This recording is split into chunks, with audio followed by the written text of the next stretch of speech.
டேய் இருங்கடா. படுபாவி பையன் என்ன வேலை பார்த்துக்கிட்டு இருக்கான்னு பாரு.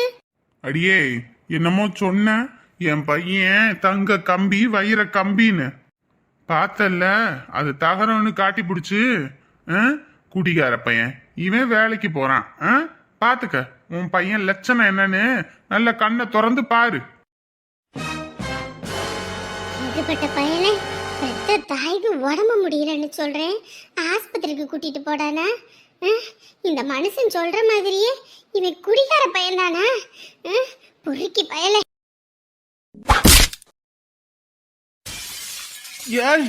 எவன்டா அவன்? எவன்டா அவன் இல்லடா, எவன்டா அவன்? அம்மா அம்மா நீ எங்கம்மா இங்க? பொறுக்கி பயலே, உங்க அப்பா உன்னை பத்தி சொல்லிக்கிட்டே இருந்தாருடா. இவன் என்னைக்காவது ஒரு நாள் இல்ல ஒரு நாள் இந்த மாதிரி வேலையை பாப்பாண்டி, சொன்னா என் பேச்ச கேளு கேளுன்னு உனக்கு சப்போர்ட் பண்ணிக்கிட்டு அந்த ஆளுக்கிட்ட எத்தனை நாள் சண்டைக்கு போயிருக்கேன். ஆனா இன்னைக்கு பெத்த தாய்க்கு உடம்பு முடியலன்றே, உனக்கு இந்த குடிதான் முக்கியம். ஏண்டா நேத்து உங்க அப்பா நீ குடிச்சுதான் வந்திருக்கன்னு சொல்லும் போது நீ என்ன சொன்ன? இந்த பயலுக்கு ஜூஸ்ல எதுவும் கலந்து கொடுத்துருப்பானுங்க, ஏதாவது பண்ணியிருப்பானுங்க, அப்படி இப்படின்னு சொன்னேன். ஆனா இன்னைக்கு நான் கண்ணார பாக்குறேன், அதை எடுத்து குடிக்கிறேன். நீ எல்லாம் பையனாடா? உன்னைய வயிற்று பெத்தன்னு நினைக்கும் போது எனக்கு அசிங்கமா இருக்குடா. அம்மா இல்லம்மா, இவங்க தாம்மா வம்படியா கொடுத்தாலும். இங்க பாரு, நான் எதையும் பார்க்கல நினைச்சு பேசாத. இன்ன வரைக்கும் எல்லாத்தையும் தூரத்துல நின்று பார்த்துட்டு தான் வந்தேன். பொறுக்கி பயல உன்னையெல்லாம் நான் என்னமோ நினைச்சேன்டா. என் பையன் ஊர் உலகத்திலே இல்லாத பிள்ளைய நான் பெத்து வச்ச மாதிரி அத்தனை பேர் சொல்லும் போது கூட நான் ஒருத்தனையும் நம்பாம என் புள்ள ஒன்னைய நம்பினேன்டா. அதுக்கு தான் சேர்ந்து நீ எனக்கு கூலி கொடுத்திருக்கியா நீயே? ஆமா தெரியாம பண்ணிட்டமா, எனக்கு ஒண்ணுமே தெரியலம்மா. எபாரு நடிச்சுக்கிட்டு தெரியாத சொல்லிவிட்டேன். நானே கண்ணால பார்த்துட்டேன், நீ பேசுனது எல்லாத்தையும் கேட்டுவிட்டேன். ஏண்டா உன்னையெல்லாம் நான் எப்படியோ நினைச்சேன்டா. ஊர் உலகத்துலயும் என் பிள்ளை மாதிரி வருமா அப்படின்னு மாற கட்டிக்கிட்டு தெரிஞ்ச என்னைய இப்படி கூணி குறுக வச்சுட்டியலையாடா?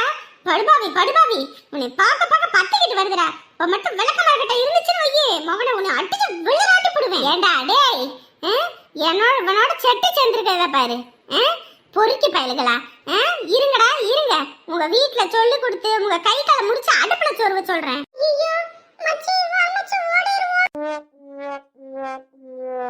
ஏண்டா இப்ப கூட உடம்பு செல்ல ஆஸ்பத்திரி கூட்டிட்டு போடானதுக்கு என்ன சொன்ன? வேலை இருக்குது, நான் வேலை பார்க்கணும். அந்த மனுஷன் என்னை தண்ட சோறுன்னு திட்டுறான், அப்படி திட்டுறான் இப்படி திட்டுறான்னு. அப்ப கூட நினைச்சேன் என் பையன் பரவாயில்ல பொறுப்போட வேலைக்கு போறேன்னு சொல்றான்னு நினைச்சு உன்னை நினைச்சு பெருமைப்பட்டா. இதுதான் உன் வேலையாடா? இதுதான் உன் வேலையா? உன்னை பெத்த வயிறு குழுக்குழுன்னு இருக்குடா. உன்னை பெத்ததுக்கு பதிலா ஒரு எரும மாட்டை கூட பெத்திருக்கலாம். நீ வேலை வீட்டுக்கே போலனாலும் என் பிள்ளைய நான் அப்படி வளர்த்துருக்கேன் இப்படி வளர்த்துருக்கேன்னு பெருமைப்பட்டதுக்கு தான் இன்னைக்கு என் மூஞ்சில கரிய பூசி இருக்கடா படுபாவி. அம்மா நான் தெரியாம பண்ணிட்டேம்மா. ஏபாரு, நீ தெரியாம பண்ணிட்டேன்னு சொல்லாத, என் கண்ணு முன்னாடியே முழிக்காத. போயிருடா. அம்மா நீ அம்மானே கூப்பிடாத, நீ எனக்கு புள்ளையே இல்ல, போடா போதல்ல. என்னங்க இந்த படுபாவி இவ்வளவு பண்ணிருக்கா, நீங்க ஒண்ணும் பேசாம அமைதியா இருக்கீங்க? அதான் பேச வேண்டியதெல்லாம் நீ பேசிட்டல, இனிமே நான் என்னத்த பேசுறதுக்கு இருக்கு? எங்க இவனை நீங்க அடிக்கும் போது கூட என் பையனை போட்டு இப்படி அடிக்கிறேனே, மாடு அடிக்கிற மாதிரி இந்த மனுஷன் அப்படி இப்படின்னு உங்களை கரிச்சு கொட்டி இருக்கேன். ஆனா நீங்க தாங்க சரி, நீங்க தான் சரி. இவனை புள்ளன்னு வளர்த்ததுக்கு நல்லா செஞ்சுட்டாங்க என்னைய. உடம்பு முடியலன்னா கூட என்ன ஆஸ்பத்திரி கூட்டிட்டு போறதை விட இவனுக்கு குடிதாங்க முக்கியம். நீங்கள் இல்லைன்னா என் நிலைமை என்ன ஆகும்? பெத்தவன் இப்ப எதுக்கு கண்டிஷன் பண்றேன்னு இப்ப தெரியுதா? கண்டிஷன் பண்ணும்போதெல்லாம் என் வாயை அடக்குனியே, இப்ப புரியுதா?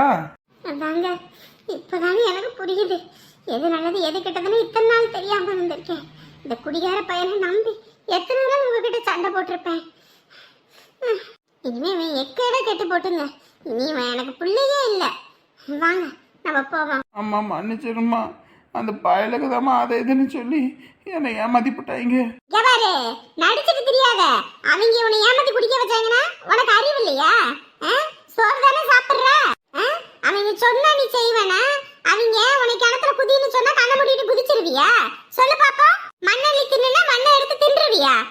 அம்மா எவரடா உன் நடிப்பு வெங்காயத்துல நம்பி ஏமாந்த வரைக்கும் போதும். இந்த சரோசா எல்லாத்துக்கிட்டையும் உஷாரா இருந்தேன். ஆனா இப்படி மக்கா வாங்கிட்ட இருந்திருக்கேன்னு இப்பதான்டா தெரியுது. எதனால அப்படி விட்டேன்? பெத்த பிள்ளைய நம்ம அடிக்க கூடாது வைக்க கூடாதுன்னு நினைச்சதுக்கு நல்லா செஞ்சு விட்டல. உனக்கு இருக்குடா, இருக்கு. கடவுள் இருக்கால பாரு, உனக்கு இருக்கு பாரு. வாங்க போவோம். அம்மா சாரிம்மா. அம்மா சாரிம்மா. சாரி பூரின்னு போறாங்கிட்டு நீங்க வண்டி எடுங்க.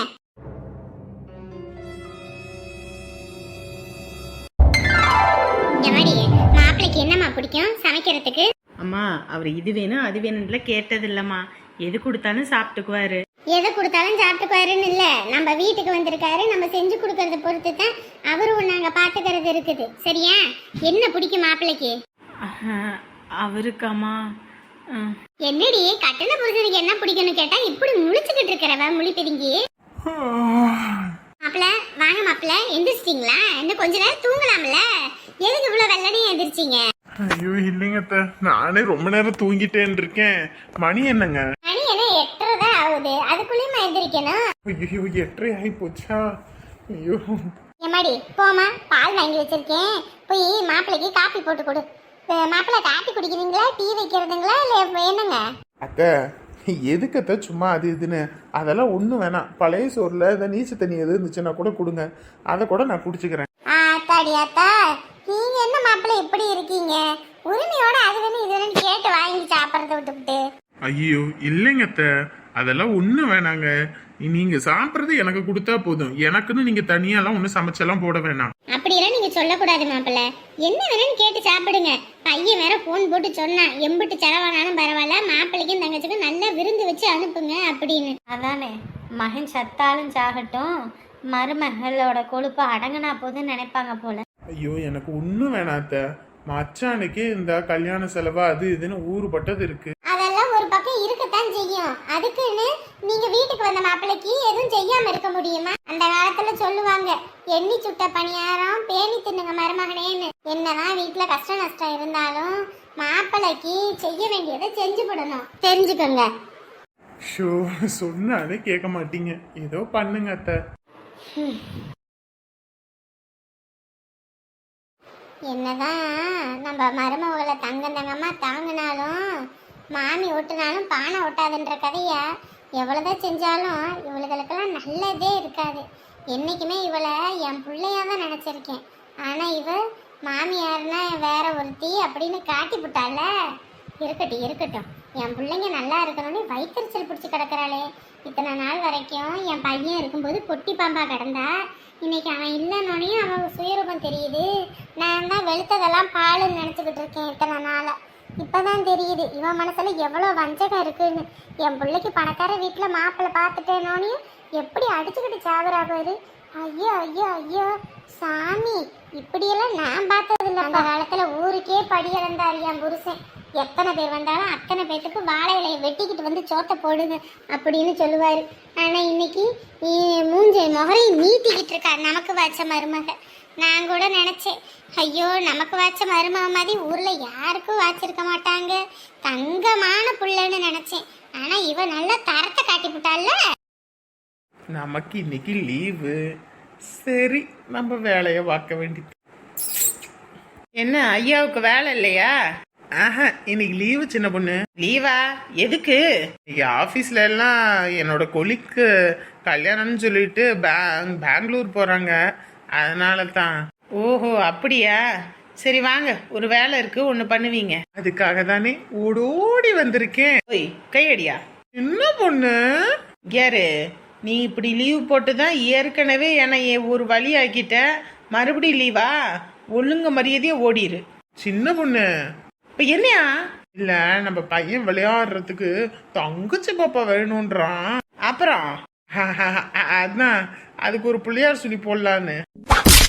அம்மா யோ, அவன் இன்ன வரைக்கும் அம்மா அம்மான்னு சொல்லி தாத்தா தாத்தான்னு சொல்லி இப்பதான் ஏதோ ஒரு வார்த்தை 2 வார்த்தை பேசுறான். அவன் உங்ககிட்ட தொங்கச்சி பாப்பா கட்டண தொங்கச்சி பாப்பா. சின்ன பொண்ணு அதுக்குன்னு கட்டண புருஷனை எட்டி உதப்பியா? ஏதோ பெட்டு இருந்ததுனால பரவாயில்ல, வேற எது இருந்தா இன்னைக்கு கிழிஞ்சிருக்கும். உன் மண்டை பொழந்திருக்கும். சின்ன பொண்ணு இப்படி பேசுறா? வேற எப்படியா பேசுவாங்க? வேற எப்படி பேசுவாங்க?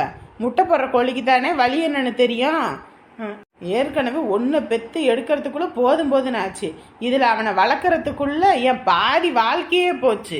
இதுலயும் பையனை பெத்து கொடுங்க, பையனை பெத்து கொடு, நான் வளர்த்துறேன், நான் தள்ளிடுவேன், அப்படி கிழிச்சிருவேன் அப்படின்னு உங்க அம்மா வாய் கிளிய பேசுனுச்சு. ஆனா ஒரு பையனை பெத்தெடுத்து இன்ன வரைக்கும் உங்க அம்மா தூக்குனது கிடையாது. அப்படியும் விட்டு போனா ஐயோ உன் பிள்ளை அழுகுது, ஐயோ உன் பிள்ளையில சமாளிக்க முடியலன்னு பல 100 வேக்கான பேசும். அப்படி இப்படின்னு எப்படியோ என் பிள்ளைய வளர்த்து இப்பதான் 1 வயசு கொண்டு வந்திருக்கேன். அதுக்குள்ள உனக்கு இன்னொன்னு கேக்குத? இன்னொன்னு என்ன சின்ன பொண்ணு, ஆசைக்கு ஒண்ணு ஆஸ்திக்கு ஒண்ணு வேணாமா? அப்படியே குத்தி போடுவேன் பாத்துக்க. ஒழுங்கா ஓடிடு சொல்லிட்டேன். புள்ள அழுதா கூட தூக்க மாட்டாங்க. புள்ள அழுகுதுன்னு 1 நிமிஷம் இங்கிட்டு போயிட்டு வர்றதுக்குள்ள 100 வாட்டி போன் அடிச்சிருது.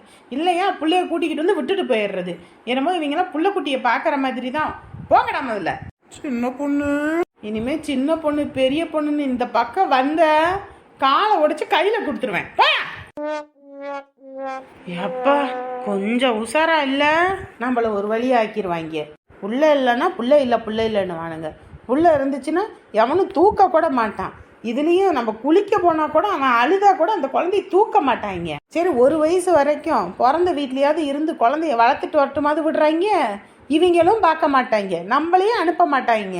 எங்களெல்லாம் பார்த்தா இவங்களுக்கு இழுச்சவாய் மாதிரி தெரியுது. இனிமே வா, உன் வாழை ஒட்ட நறுக்கி போடுறேன். ஐயோ, நேற்று வேற அடி வெள்ளு ரோட்டி பிடிச்ச எங்கள் அம்மா. இப்போ வீட்டுக்கு வேற போகணும், பசி வேற வந்துருச்சு. ஐயோ என்ன பண்ணுறது? முதல்லையாவது அந்த ஆளுக்காக மட்டும் பயந்துக்கிட்டு தெரிஞ்சேன். இப்போ எங்கள் அம்மாவுக்கும் சேர்த்து பயப்பட வேண்டியதாக இருக்குது. டே வாசு, காலில் விழுந்து அப்படியே நடிச்சு ஏமாத்திருடா, இல்லைன்னா கிடைக்கிற கஞ்சி கிடைக்காம போயிடும்.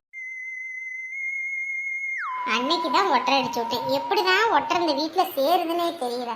எந்த அளவுக்கு ஒட்டரை சேருதோ அந்த அளவுக்கு வீட்டுல கஷ்டம்னு சொல்லுவாங்க. அம்மா, அன்புள்ள அம்மா, அம்மா யாருமே உன் போல் இல்லை மண்மேலே, எனக்கேது தேவை முதலிலே, வேண்டாம் என்றாலும் தரும் தெய்வம் நீதானே என்னோட அம்மா. பொறுக்கி பயல, நேத்து கொடுத்தது பத்தல போல இருக்கு. அதான் இன்னைக்கு வந்து நல்ல சமத்தியா வாங்க போறேன். வலிக்குதுமா, வலிக்குதுமா. வலிக்கும்டா, வலிக்கும். நல்ல உள்ள இறக்கும் போது உனக்கு வலிக்கல, இப்பதான் வலிக்குதா உனக்கு? அம்மா அம்மா ஏதோ தெரியாம பண்ணிட்டேம்மா, அந்த பயலுக்கு தான். பாரு, அந்த பயலுகன்னு சொன்னேன்னு வையி, உன்னை அடிச்சே மிதிச்சு போடுவேன்னு சொல்லிவிட்டேன்.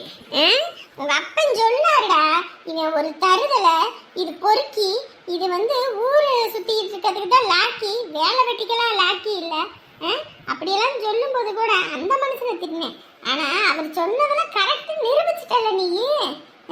பாவண்டா அந்த மனுஷன் உன் மேல அம்புட்டு பெத்து வளர்க்கறதுக்குன்னு உனக்காக சொத்து சேர்க்க வைக்கணும்னு அம்புட்டு கஷ்டப்பட்ட மனுஷனுக்கு கொடுக்கற இதாடா நீ. தெரியாம பண்ணிட்டேம்மா, தெரிஞ்சதெல்லாம் பண்ணுவேனாம்மா, உன் மேல சத்தியம். சத்தியமா? சத்தியம் பண்றிய நீ? ஏமல சத்தியம் பண்றிய நீ? பொறுக்கி சத்தியம் பண்ற, சத்தியம் பொய் சத்தியம் என் மேல. நேத்து கூட என் மேல பொய் சத்தியம் பண்ற, பெத்த தாய் மேல பொய் சத்தியம் பண்றிய? உனக்கெல்லாம் வெக்கமா இல்ல? அம்மா என்னை சும்மா அடிக்காதம்மா. ஜபாரு, என் மேல சத்தியம் பண்ற நீ? அல்பாயுசுல நான் பொய் சொல்லணும்னு என் மேல பொய் சத்தியம் பண்றியா நீ? என்னையவே அடிச்சு கொள்ற, நீ மட்டும் பொய் சத்தியம் பண்ற. உன் உடம்புல ஒரு ரத்தம் தானே என் உடம்புல ஓடுது. நான் பொய் சத்தியம் பண்ணனா? என்னடா சொல்ற? இங்க பாருமா, ரொம்ப நடிக்காத. நீயும் அவங்களெல்லாம் ஏமாத்தின ஆளுன்னு எனக்கு நல்லா தெரியும். நான் இவங்களை ஏமாத்தினேன்? ரொம்ப நடிக்காதம்மா. அந்த அந்த அக்கா வீட்டில் உள்ளவங்களாம் உன்னை தரன்னு இழுத்துட்டு போனாங்களே, காளியத்தை கோயில வச்சு சத்தியம் பண்ண சொன்னாங்களே, மறந்துட்டியா? காளியத்தை கோயில வச்சு நான் சத்தியம் பண்ணது உனக்கு எப்படி தெரியும்? எனக்கு என்ன தெரியாதுன்னு நினச்சிக்கிட்டு இருக்கியா? அந்த ஏத்த வீட்டுக்காரனும் நீயும் பேசிக்கிட்டு இருக்கதெல்லாம் நான் கேட்டிருக்கேன். அதுவும் இல்லாமல் அவனுக்கு துணை நின்னது நீ தானே, பழக சொல்லிட்டானுங்க. ரொம்ப நடிக்காத சரியா? என்னம்மா அப்பா முன்னாடி என்னை வழக்கமத்தில் அடிச்சியே, அப்பா கிட்ட மட்டும் நான் இதை சொல்லியிருந்தேன்னு வையி, உன்னை அடித்து வீட்டை விட்டு அப்பயே துரத்தி இருக்கோம். என் கூட ஜோடி கட்ட நீ அங்கேயே உக்காந்துருப்ப, தெரிஞ்சுக்க. இனிமே என் மேலே விளக்கமாத்த வச்சு அடிக்கிறது வைக்கிறதுன்னு ஏதாவது பண்ணிக்கிட்டு இருந்த அப்புறம் மனுஷனா இருக்க மாட்டேன்னு சொல்லிட்டேன். டேய், இதெல்லாம் எப்படி உனக்கு தெரியும்? எல்லாமே எனக்கு தெரியும். அந்த பிள்ளையை கடத்தினதுக்கு நீ தான் எல்லா ஸ்கெட்சு போட்டு கொடுத்தன்ற கொண்டு எனக்கு எல்லாம் தெரியும். இனிமே என் மேலே அடிச்ச அப்புறம் மொத்தத்தையும் அப்பாட்ட சொல்லிடுவேன். அட கடவுளே, நான் கூட இந்த பையனை என்னமோ நினைச்சேன். ஆனா இந்த பையன் எம்பிட்டு எமகாரனா இருக்கான். ஐயோ, இந்த விஷயம் அந்த ஆறுமுகத்துக்கும் எனக்கு மட்டும்தான் தெரியும் நினைச்சேன். ஆனா இவனுக்கு தெரிஞ்சிருக்கு. ஐயோ, இவன் மட்டும் அந்த மனுஷங்கிட்ட சொல்லி கிள்ளி வச்சுட்டான். அவ்வளவுதான், என்னை கொண்டே போடுவது அந்த ஆளு. இப்ப என்ன பண்றது? காளியாத்தா கோயில போய் சத்தியம் பண்ணினது நல்லா வச்சு செய்ய ஆரம்பிச்சிருச்சு.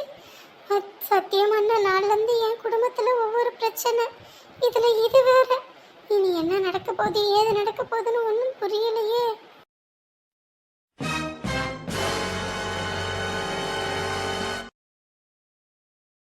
எம்மாடி, உன்னோட போட்டோலாம் அந்த பீரோவில் அந்த மேலே இருக்கு பாரு, அதெல்லாம் மாப்பிள்ளைக்கு எடுத்து கொடு பார்க்கட்டும். அம்மா தலைவர் வந்திருக்காரு. அடடே, வாங்க தலைவரே, வாங்க.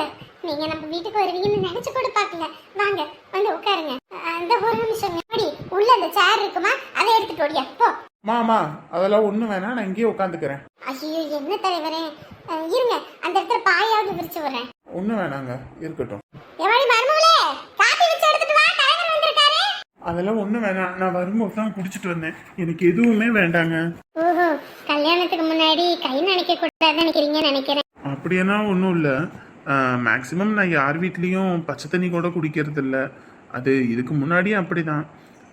இதுக்கு முன்னாடி எப்படியோ, நீங்க பொண்ணு எடுக்க போற வீடு, இங்க அப்படி இருக்கலாங்களா? இல்லை, அதெல்லாம் ஒன்றும் இல்லைங்க. வரும்போது குடிச்சிட்டு தான் வந்தேன்.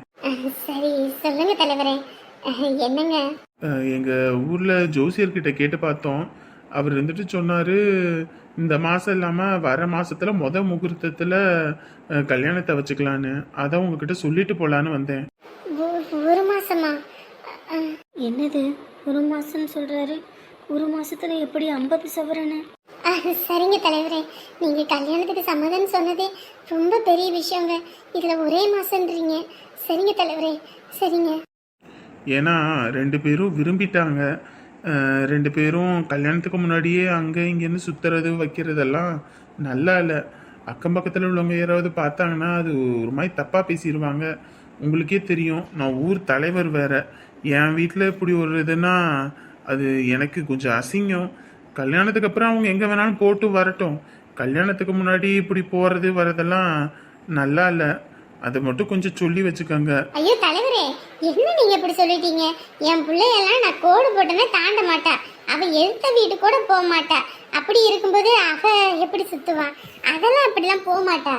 இல்லைங்க, நேற்று என்கிட்ட பார்த்துட்டு ஒருத்தர் வந்து சொன்னாங்க. அது எனக்கு ரொம்ப சங்கட்டமாக போச்சு. என்ன கல்யாணத்துக்கு முன்னாடியே பையனும் பொண்ணும் இப்படி போகிறாங்க வராங்க அப்படின்னு. அதனால தான் சொல்கிறேன். ஓ, அப்படிங்களா? சரிங்க தலைவரே, நான் சொல்லி கண்டிச்சு வைக்கிறேன். நான் இப்படி சொல்கிறேன்னு தப்பாக எடுத்துக்காதீங்க. கல்யாணத்துக்கு அப்புறம் எங்கே வேணாலும் போட்டு வரட்டும். நான் ஊர் தலைவர் வேற. நம்ம குடும்பத்துக்குன்னு ஒரு மரியாதை இருக்குது. அதை நம்மளே கெடுத்துடக்கூடாது. அப்புறம் நான் பஞ்சாயத்துக்கு போகிறேன்னா 4 பேர்த்துக்கு நல்லது சொல்லும்போது என்ன உங்கள் பையன் இப்படி அந்த மாதிரி பேச்சு வந்துருச்சுன்னா அது எனக்கு சங்கடம். அதுக்காக தான் சொல்கிறேன். ஏன்னா உங்கள் பொண்ணு இப்போ என் வீட்டுக்கு வரப்போகிறா அப்படின்னும் போது எங்களோட மரியாதை அவளுக்கும் தான். எங்களோட கௌரவத்துக்கு ஒரு கருப்பு புள்ளி வந்தாலும் அது உங்களுக்கு கஷ்டம். அதையும் சொல்லிட்டேன். ஐயோ தலைவரே, நீங்க இதெல்லாம் சொல்லணுங்களா? எனக்கு இது தெரியாதுங்க. நான் என்னன்னு பார்த்து கண்டிச்சு வைக்கிறேங்க. நீங்க எதுவும் தப்பா நினைச்சுக்காதீங்க. அவ நேற்று போனதுக்கு நான் மன்னிப்பு கேட்டுக்கிறேங்க. நீங்கள் மன்னிப்பு கேட்கலாம் ஒன்றும் வேண்டாம், சொல்லி புரிய வைங்க.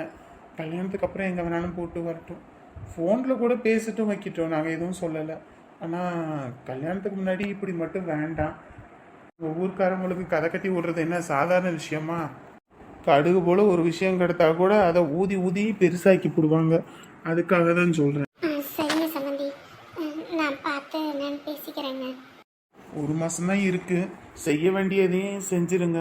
அப்படி இல்லைன்னா என் பொண்டாட்டி இந்த கல்யாணத்தை நிறுத்தினாலும் நிறுத்தி போடுவா. அதுவும் இல்லாமல் இப்போயே எங்கள் பொண்ணு பையனுக்கு 100 சவரன் போட்டு வரன் வேற வந்திருக்கு. அவன் இதெல்லாம் எதுவும் கொடுக்காத பட்சத்தில் இந்த கல்யாணத்தை நிறுத்திட்டு வேற கல்யாணத்தை பண்ணி வச்சிடாலும் வச்சிருவா. அதுக்காக தான் உங்ககிட்ட சொல்லிட்டு போவோன்னு வந்தேன். நீங்கள் தான் எதாக இருந்தாலும் பார்த்து முடிவு பண்ணணும். ஐயோ தலைவரே, நீங்க போய் அப்படி சொல்லலாங்களா? நான் என் தலையை அடகு வச்சாவது நான் பண்ணிடுறேங்க.